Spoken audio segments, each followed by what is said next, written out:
इयत्ता 8वी विषय सामान्य विज्ञान द्वितीय सत्र आहे. परीक्षा 15 गुणाची ती प्रश्नपत्रिका आपल्याकडे आहे ती आपण पाहणार आहोत. पहिला प्रश्न आहे रिकाम्या जागा भरा. पहिला आहे महाराष्ट्रात डॅश डॅश येथे अणुऊर्जा प्रकल्प आहे. दुसरा आहे शुद्ध सोने डॅश डॅश कॅरेटचे असते.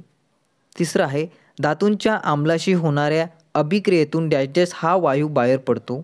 आणि चौथा आहे डॅश डॅश धातूला राजधातू म्हणतात. अशा प्रकारे रिकाम्या जागा पाहिलेल्या आहेत. दुसरा प्रश्न आहे योग्य जोड्या लावा. अ गट आणि ब गट दिलेले आहेत.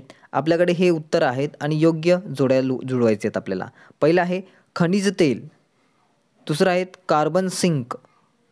तिसरा आहे जीवाश्म इंधन आणि चौथा आहे पवन ऊर्जा. त्यानंतर आपण पुढे सरकूया. प्रश्न दुसरा एका वाक्यात उत्तरे लिहा. पहिला आहे बर्फाचा द्रवणांक किती असतो? 1 गुणासाठी असणार आहेत. दुसरा आहे बाष्पीभवन क्रियेचा वेग कशामुळे वाढतो?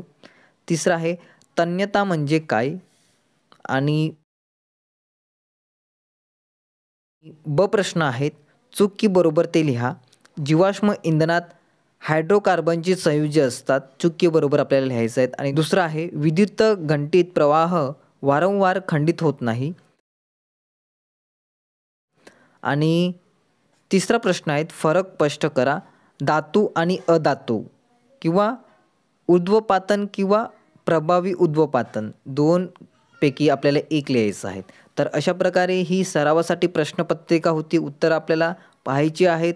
15 गुणाची प्रश्नपत्रिका सामान्य विज्ञान द्वितीय सत्र आपण पाहिलेले आहेत. नक्कीच विद्यार्थ्यांनी व्हिडिओ आवडला असेल विद्यार्थ्यांनी लाईक करा. चॅनलला सबस्क्राईब केला नसेल सबस्क्राईब करा. आणि अशाच प्रकारचे व्हिडिओ आपल्या चॅनलवर अपलोड होत राहील. आणि आपण भेटूया नेक्स्ट व्हिडिओमध्ये. धन्यवाद.